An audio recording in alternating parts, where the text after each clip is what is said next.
Hello class, we are going to continue reading Fahrenheit 451 starting at the bottom of page 21 if you're following along in our classroom book.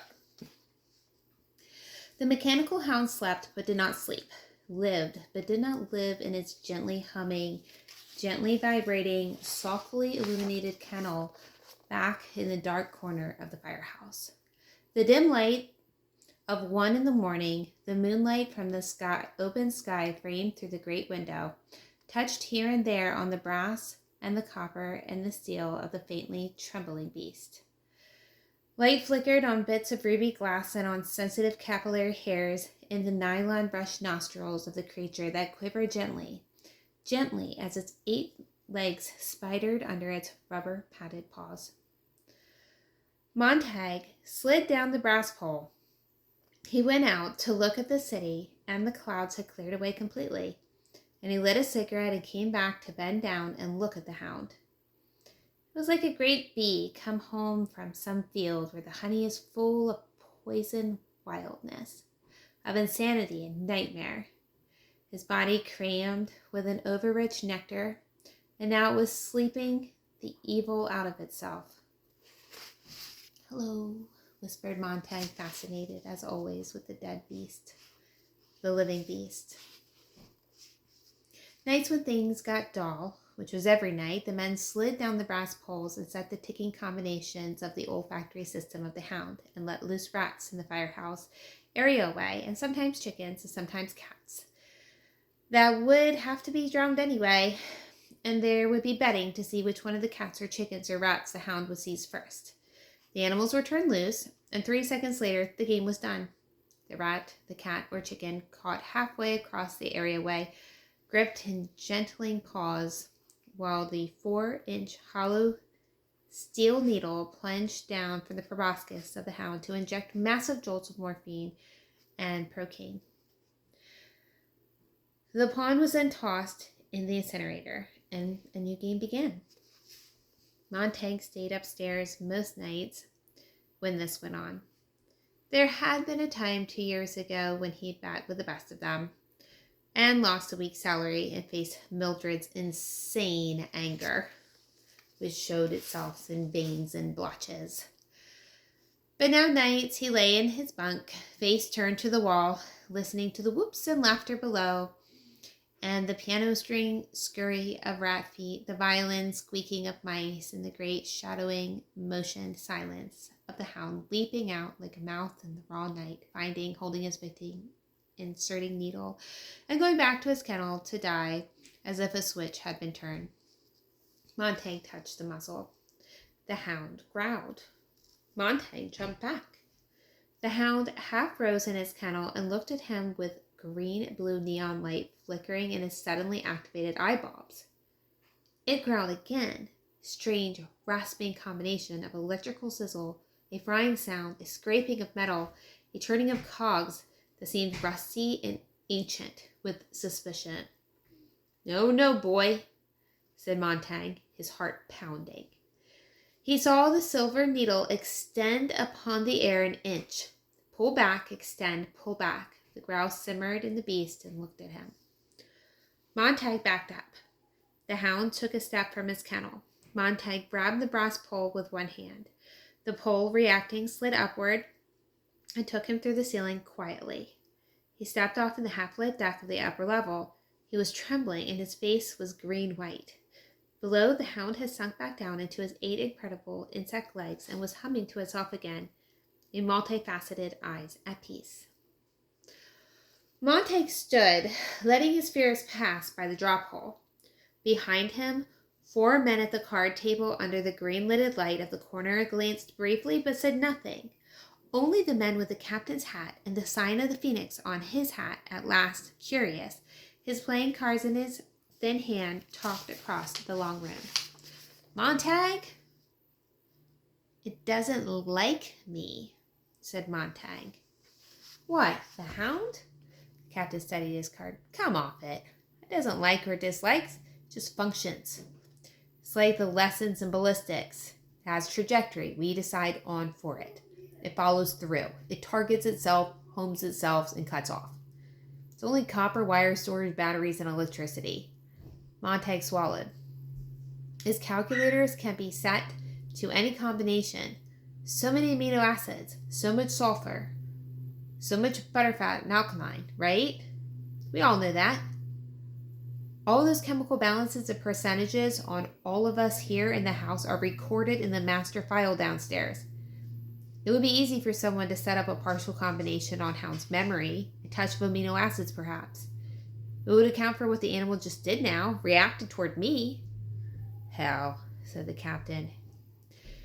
Irritated, but not completely angry, just enough memory set up in it by someone so it growled when I touched it.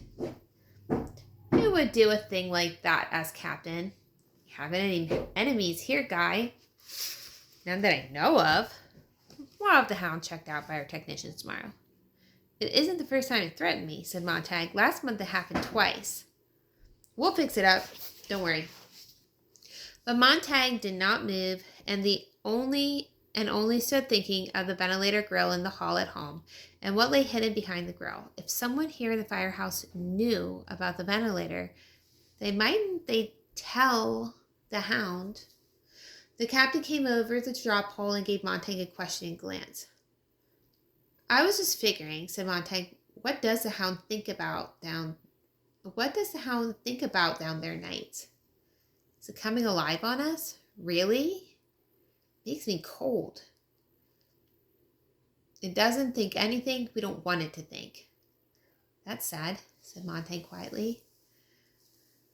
Because all we put into it is hunting, finding, and killing. What a shame if that's all it can ever know.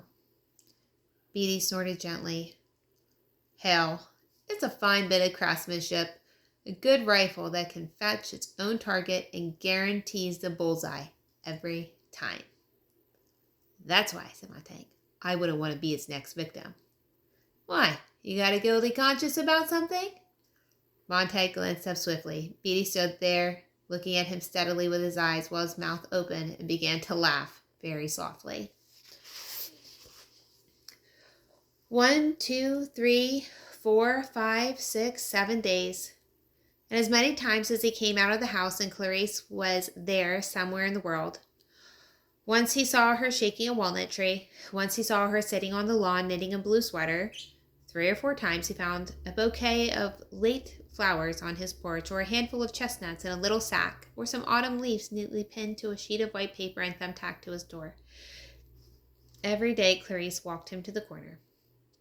One day it was raining. The next it was clear.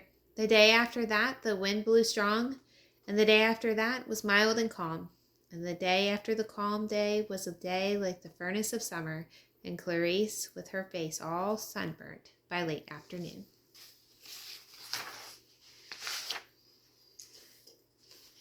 Why is it, he said one time at the subway entrance, I feel I've known you so many years.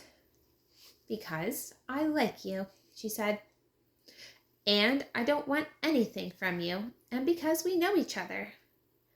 You make me feel very old and very much like a father. Now you explain, she said, why you haven't any daughters like me, if you love children so much. I don't know. You're joking. I mean, stopped and shook his head. Well, my wife, she just never wanted any children at all. The girl stopped smiling. I'm sorry. I really thought you were having fun at my expense. I'm a fool. No, he said. It was a good question, and it's been a long time since anyone cared to ask. A good question. Let's talk about something else. Have you ever smelled old leaves? Don't they smell like cinnamon? Here, smell. Why, yes, it is like cinnamon in a way. She looked at him with her clear, dark eyes. You always seem shocked. It's just I haven't had time. Did you look at the stretched out billboards like I told you? I think so. Yes. He had to laugh. Your laugh sounds much nicer than it did. Does it? Much more relaxed. He felt at ease and comfortable. Why aren't you in school? I see you every day wandering around. Oh, they don't miss me, she said. I'm antisocial, they say. I don't mix. It's so strange. I'm very social indeed.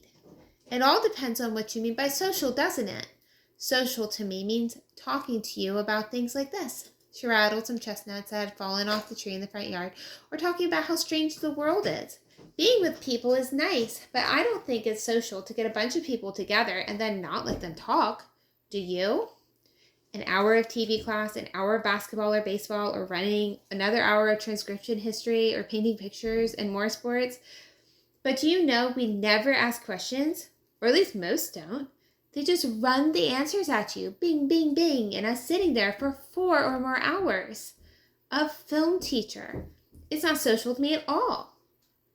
It's a lot of funnels and a lot of water poured down the spout and out the bottom, and then telling us it's wine when it's not. They run us so ragged by the end of the day we can't do anything but go to bed or head to the fun park to bully people around, break window panes in the window smasher place, or wreck cars in the car wrecker place with a big steel ball, or go out in the cars and race on the streets trying to see how close you can get to the lamppost playing chicken and knock hubcaps. I guess I'm everything they say I am, all right. I haven't any friends. That's supposed to prove I'm abnormal. But everyone I know is either shouting or dancing around like wild or beating up one another. Do you notice how people hurt each other nowadays? You sound so very old. Sometimes I'm ancient. I'm afraid of children my own age. They kill each other. Did it always used to be that way? My uncle says no. 6 of my friends have been shot in the last year alone. 10 of them died in car wrecks. I'm afraid of them, and they don't like me because I'm afraid. My uncle says his grandfather remembered when children didn't kill each other. But that was a long time ago, when they had things different. They believed in responsibility, my uncle says. Do you know I'm responsible? I was spanked when I needed it years ago, and I do all the shopping and house cleaning by hand. But most of all, she said, I like to watch people. Sometimes I ride the subway all day and look at them and listen to them. I just want to figure out who they are and what they want and where they're going. Sometimes I even go to the fun parks and ride in the jet cars when they race on the edge of town at midnight and the police don't care as long as they're insured. As long as everyone has 10,000 insurance, everyone's happy. Sometimes they sneak around and listen in subways, or I listen at the soda fountains. And you know what? What? People don't talk about anything. Oh, they must. No, not anything. They name a lot of cars or clothes or swimming pools mostly and say how swell. But they all say the same things and nobody says anything different from anyone else. And most of the time in the caves, they have the joke boxes on and the same jokes most of the time, where the musical wall lit and all the colored patterns running up and down. But it's only colored all abstract. And at the museums, have you ever been? All abstract. That's all there is now. My uncle said it was different once. A long time back, sometimes pictures said things or even showed people. Your uncle said, your uncle must be a very remarkable man. He is. He certainly is. Well, I got to be going. Goodbye, Mr. Montag. Goodbye. Goodbye. 1, 2, 3, 4, 5, 6, 7 days. The firehouse. Montag, you shinned that pole like a bird up a tree. 3rd day. Montag, I see you came in the back door this time. The hound bother you? No. 4th day. My print's a little smudged. I can't read that. A funny thing. Heard tell this morning. Firemen in Seattle purposely set the mechanical hound to his own chemical complex and let it loose. What kind of suicide would you call that? 5, 6, 7 days. And then Clarice was gone. He didn't know what there had been about the afternoon, but it was not seeing her somewhere in the world. The lawn was empty, the trees empty, the street empty. And while at first he did not even know he missed her or was even looking for her, the fact was that by the time he reached the subway, there was a vague stirrings of dis-ease in him. Something was the matter. His routine had been disturbed. A simple routine, true, established in a few short days, and yet he almost turned back to make the walk again, to give her time to appear. He was certain if he tried the same route, everything would work out fine. But it was late, and the arrival of his train put a stop to his plan. The flutter of cards, motion of hands, of eyelids, the drones of the timed voice of the firehouse ceiling. 1:35, Thursday morning, November 4th. 1:36, 1:37 a.m. The tick of the playing cards on the greasy tabletop. All the sounds came to Montaigne behind his closed eyes, behind the barrier he had momentarily erected. He could feel the firehouse full of glitter and shine and silence, of brass colors of coins, of gold, of silver. The unseen men across the table were sighing on their cards, waiting. 1:45. The voice clock mourned out the cold hour of the cold morning in the still colder year. What's wrong, Montaigne? Montaigne opened his eyes. The radio hummed somewhere. War may be declared any hour. This country stands ready to defend its... The firehouse trembled at the great flight of jet planes. Whistled a single note across the black morning sky. Montaigne blinked. Beatty was looking at him as if he were a museum statue. At any moment, Beatty might rise and walk about him, touching, exploring his guilt and self-consciousness. Guilt? What guilt was that? Your play, Montaigne. Montaigne looked at these men whose faces were sunburnt by 1,000 real and 10,000 imaginary fires, whose work flushed their cheeks and fevered their eyes. These men who looked steadily into the platinum igniter flames as they lit their eternally burning black pipes. They and their charcoal hair and soot-colored brows and bluish ash-smeared cheeks were where they had shaven close, but their heritage showed. Montaigne started up, his mouth open. Had he ever seen a fireman that didn't have black hair, black brows, a fiery face, and blue steel shaved but unshaved look? These men were all mere images of himself. Were all firemen picked for their looks as well as their proclivities? The color of cinders and ash about them, and the continual smell of burning from their pipes. Captain Beatty there, rising in the feathered heads of tobacco smoke. Beatty opened a fresh tobacco packet, crumpling the cellophane into a sound of fire. Montaigne looked at the cards in his own hands. I've been thinking about the fire last week. About the man whose library we fixed up. What happened to him? Well, they took him screaming off to the asylum. He wasn't insane. Beatty arranged his cards quietly. Any man's insane who thinks he can fool the government and us. Well, I've tried to imagine, said Montaigne, just how it would feel. I mean, to have firemen burn our houses and our books. We haven't any books. But if we did have some, you got some? Beatty blinked slowly. No. Montaigne gazed beyond him to the wall with a typed list of 1,000,000 forbidden books. Their names leapt in the fire, burning down the years under his axe and his hose, which sprayed not water but kerosene. No. In his mind, a cool wind started up and blew out the ventilator grill at home, softly chilling his face. And again he saw himself in a green park talking to an old man, a very old man, and the wind from the park was cold too. Montaigne hesitated. What? Was it always like this? The firehouse, our work? I mean, well, once upon a time. Once upon a time? Beatty said. What kind of talk is that? Fool, thought Montaigne to himself. You'll give it away. At the last fire, a book of fairy tales, he glanced at a single line. I mean, he said, in the old days, before homes were completely fireproofed.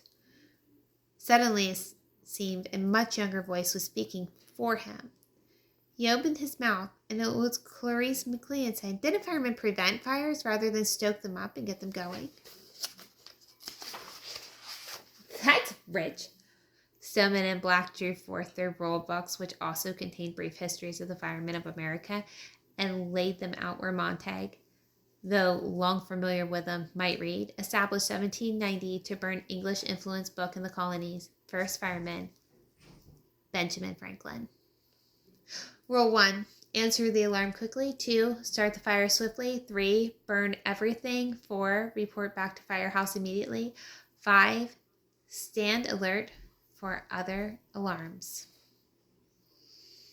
Okay, and we are going to stop there on page 32.